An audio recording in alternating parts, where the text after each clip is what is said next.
희극 연설을 부탁드리겠습니다.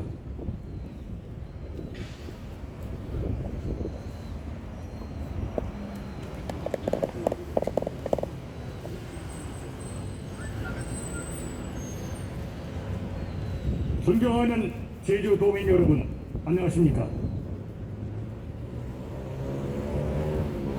불법 사기 탄핵으로 나라를 망친 문재인 좌파 국제 정권이 언론 통제를 강화하겠다고 언론중재법 개정안을 냈습니다. 이 법의 정식 명칭은 언론중재 및 피해자 구제에 관한 법률입니다. 국회 문화체육관광위원회를 통과시켜놓고 본회의 상정을 지연시키고 있는 것은 국민 여론이 나빠지니까 이 병신 같은 국민의힘당과 조율을 하겠다 하는 명분으로 국회 본회의 상정을 유보하고 있습니다. 이 법안이 개정안이 구체적으로 무엇이 문제인가 그거를 살펴보면 언론중재법에다가 제30조의 2 조문을 새로 신설한 것입니다. 그 조항은 이렇게 되어 있습니다. 법원은 언론 등의 고의 또는 중과실로 인한 허위 조작 보도에 따라 재산상의 손해를 입거나 인격권 침해 또는 그 밖의 정신적 고통이 있다고 판단하는 경우에는 언론사들의 사회적 영향력과 전년도 매출액을 적극 고려해서 손해액의 5배를 넘지 않는 범위에 대해서 정할 수 있다 하는 겁니다. 거짓말을 밥 먹듯이 해온 이 보수 언론들을 생각하면 매우 그럴듯한 규정이고 일리있다 그런 생각도 들지만은 문제는 이 법 규정이 애매모호한 규정 때문에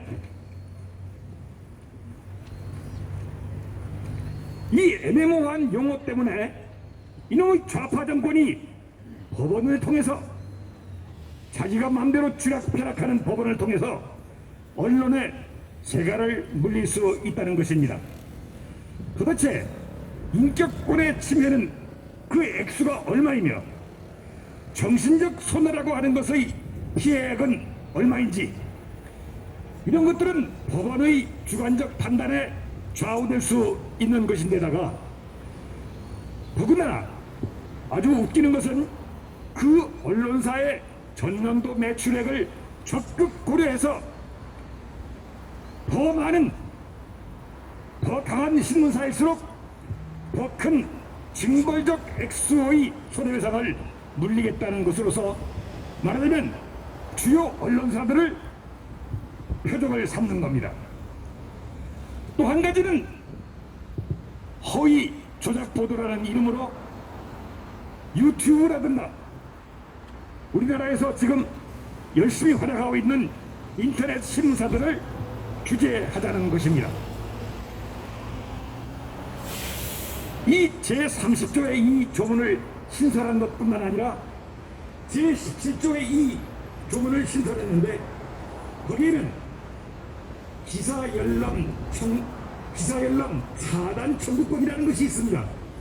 기사열람을 하지 못하게 해달라, 그 기사를 읽지 못하게 해달라, 인터넷 신문사에서 그 신문 기사를 빼게 해달라는 겁니다. 세상에 이렇게 극단적으로 언론을 좌우하는 간섭하는 이런 법은 세상에 없습니다. 이것은 말하자면 정권이나 권력층에 대한 비판 기사를 일반 국민들이 읽지 못하도록 열람을 차단할 수 있다는 겁니다. 이거 웃기는 일 아닙니까?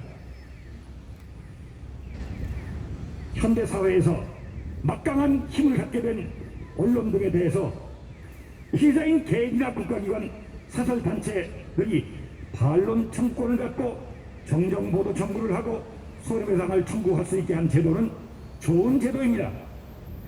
그런데 이 좋은 제도에다가 제30조의 2라는 새로운 조항, 제17조의 2라고 하는 악법 조항을 넣어서 이 피해자를 위한, 피해자인 국민들을 위한 이 언론중재법을 언론을 통제하기 위한 악법으로 만들려고 하는 것이 지금 중앙정치부대에서 크게 문제가 되고 있는 것입니다.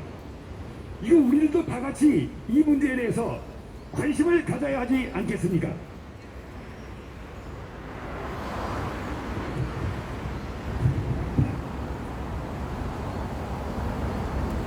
이렇게 국민의 귀를 막고 국민의 눈을 가리고 그렇게 하지 않으면 이 정권을 유지할 수 없겠다 라고 생각해서 이런 법률을 만든다고 하는 것은 현 정권이 얼마나 위기에 몰려있고 그동안의 온갖 적폐, 온갖 하락과 부패와 성추행과 일반적인 편파적 지방에 대한 인사와 이런 것들로 인해서 정권이 무너지게 되어 있다는 위기의식 때문에 언론의 재갈을 물리려고 하는 것입니다.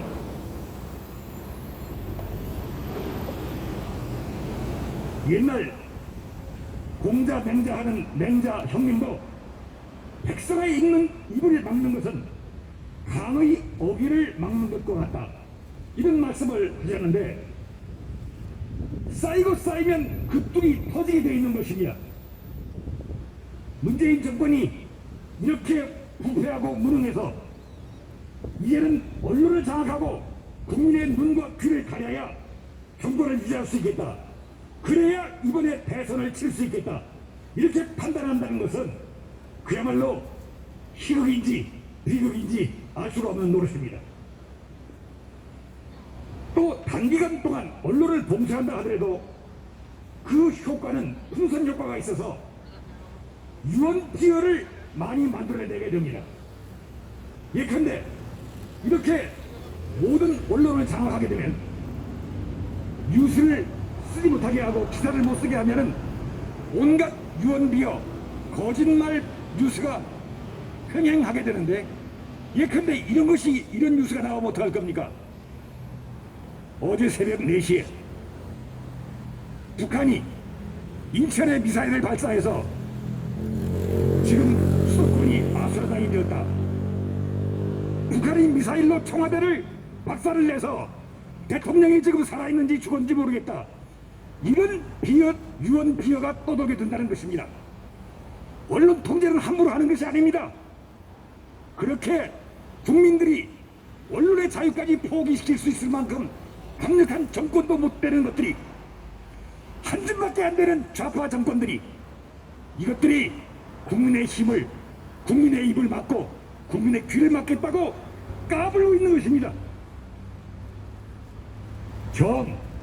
이 문재인 좌파 정권이 이렇게 언론중지법을 개정하겠다면 차라리 그것을 5년 정도 더 소급 입법을 해서 박근혜 대통령에 대해서 정유라가 박근혜 대통령 딸이었다고 이렇게 거짓말을 하고 한겨레 신문에 칼럼을 쓴 김의겸 청와대 홍보 수석을 지금이라도 갑박에 집어넣어야 할 거 아니겠습니까?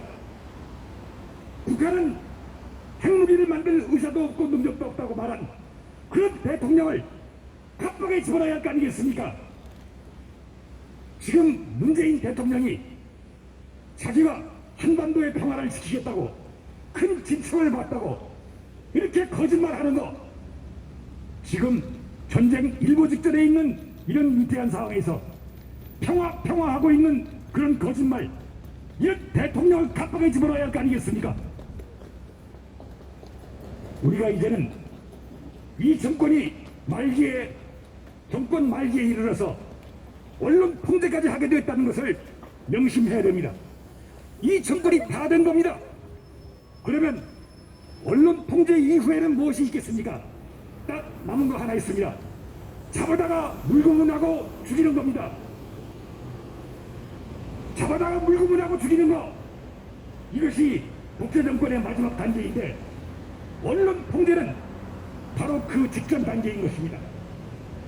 우리는 다들 정신 차려야 하겠습니다. 정권이 말기에 이르러서 이제 곧 숨이 넘어가게 되어 있기 때문에 언론 통제를 하고, 이 다음 단계는 사람들을 잡아다가 배 죽이는 그런 악행을 하게 될 것입니다. 여러분 감사합니다.